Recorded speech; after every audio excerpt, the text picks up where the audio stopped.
दिनै Bodoland digital journalist एसोसिएशननि हांख्रायनायाव जोङो मोनसे खौरांगिरि मेल हांख्रायदों बेवहाय आरो बे खौरां मेलाव बाहागो लानो हानाय जोंनि बड'लेण्ड डिजिटेल जार्नालिस्ट एसोसिएशननि गाहाय नेहाथारिजों लोगोसे लेङाइ आफादगिरि आरो लोगोसे गुबुन गुबुन बिफानाव थानाय बिबानगिरि नोंथांमोन आरो खौरांगिरि नोंथांमोन दिनैनि जे खौरांगिरि मेल बेखौ लानायनि गाहाय जाहोनानो जाबाय मा दिनैहाय जोङो फुङाव मोनसे निउस नुदों आरो बे निउसखौ लानानैनो जोङो दिनैनि नैबे खौरांगिरि मेलखौ जोङो हांख्रायनाय जादों आरो बे बाथ्राया जाबाय मा जे बनसुनि क'क्राझार जिल्ला कमिटिया बड'लेण्ड रादाब निउस बिजोंनि सायाव बिथांमोना मोनसे एफआइआर होदों आरो बे एफआइआरखौ होनायजों लोगोसे बिथांमोना मिडियानि सिगाङाव माखासे बाथ्रा बुंदों आरो जाय बाथ्राफोरखौ लानानै जों दिनै बड'लेण्ड डिजिटेल जार्नालिस्ट एसोसिएशना नैबे खौरांगिरि मेलखौ हांख्रायनो गोनां जादों।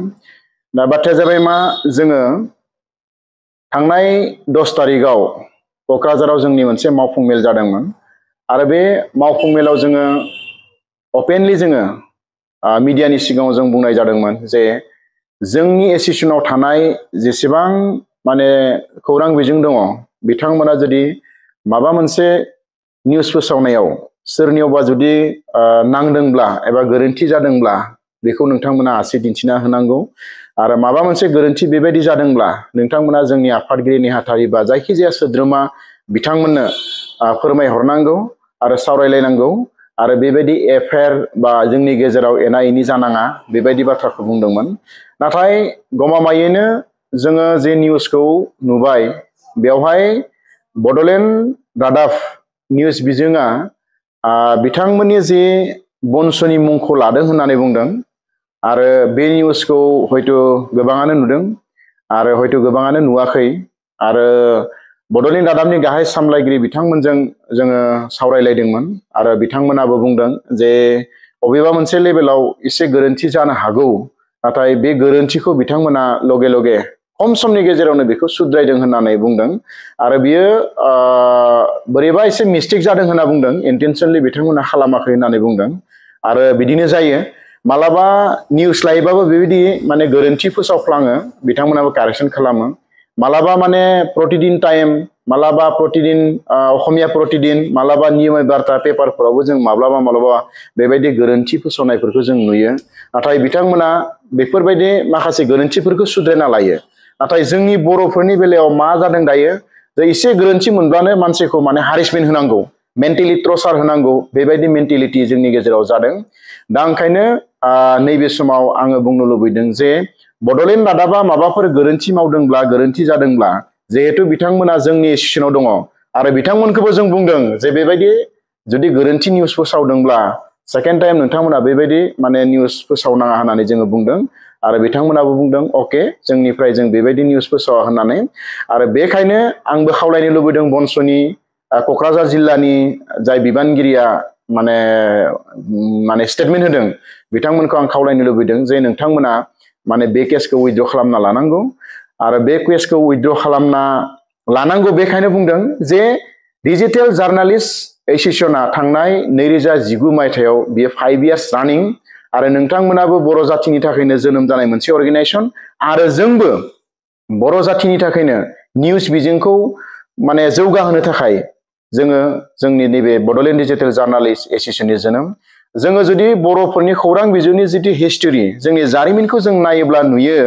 जे बेफोरबायदि हुमखि धुमखि होनाया नैबे समाव आं सानो जिहेतु बनसुखौ नोंथांमोनानो माहारियारि आफाद होननानै बुंना लादों बे आफादा जोङो सन्मानै नोंथांमोनखौ वी शुड रिसपेक्ट माने इच आदार नोंथांमोना मोनसे अर्गेनाइजेसन जोंबो मोनसे अर्गेनाइजेसन दा नोंथांमोना जिहेतु जातीय संगठन होनना लादों दा जातीय संगठन होनना लानाय मोनसे अर्गेनाइजेसना नोंथांमोना जोंखौ बुंदों जे बेबायदि निउस जुदि आरोबाव जुदि बर'नि निउस पर्टेलफोरा फोसावोब्ला नोंथांमोनखौ वार्निं होदो होनना बुंदों एक्सन लागोन होनना बुंदों साजा होगोन होननानै बुंदों दा बाथ्राया बेयो जोबोद गिदिर मोनसे बाथ्रा आरो बेखौ जों सहज भाबै लानो हायाखै आरो बेखौ जोङो माब्लाबाबो सहजबाबो हयथ' लानो हानाय नङा।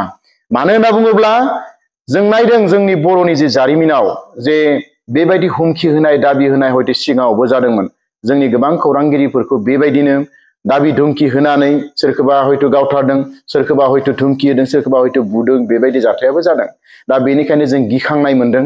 रायजो राजाफोरनि गेजेराव जोङो बेखौनो बुंदों जे बेबायदि धुमखि होलायनाय जायोबा गोदोनि मोनसे परिबेस बेफोर फैफिनगोन नामा? आरो माहारियारि आफाद हिसाबै नोंथांमोनखौ जों रेसपेक्ट खालामो। नोंथांमोननि खुगानिफ्राय जों बेबायदि लुबैया। मानो होनना बुङोब्ला माहारियारि आफादानो जोंनि खौरां बिजोंखौ नायनांगोन, जोंबो नोंथांमोनखौ नायनांगोन। दा ओंखायनो आं नैबे समाव बुंनो लुबैदों जे नोंथांमोना जेरैबायदि आरजाथावै बाथ्रा बुंदों, जों बेखौ माब्लाबाबो जों गनायना लानो हानाय नङा। जोंनि एसोसिएसन हिसाबै जोङो बे बाथ्राखौ जोङो गनायना लानो हानाय नङा। जों मोजां मोनाखै, दुखु मोननाय फोरमायदों। दा ओंखायनो जाय बिथाङा बेबायदि बाथ्रा बुंदों, जोङो बन्स'नि गासैबो माने बिबानगिरिफोरखौ बुङाखै आरो हयथ' सेन्ट्रेल लेभेलनि दैदेनगिरिफोरा बेबायदि बुंनांगौ, बेबायदि बुंनाङा, बेफोरबायदि बाथ्राखौ हयथ' फोरोङाखै। नाथाय जाय बिथाङा बेबायदि बाथ्राखौ बुंदों, बिथाङा उइथड्र खालामनांगौ, जोंनि एसोसिएसननिफ्राय खावलायनाय। मानो होनना बुङोब्ला जाय गोरोन्थि मावदों बिथांखौ आसि दिन्थिनानै बुं।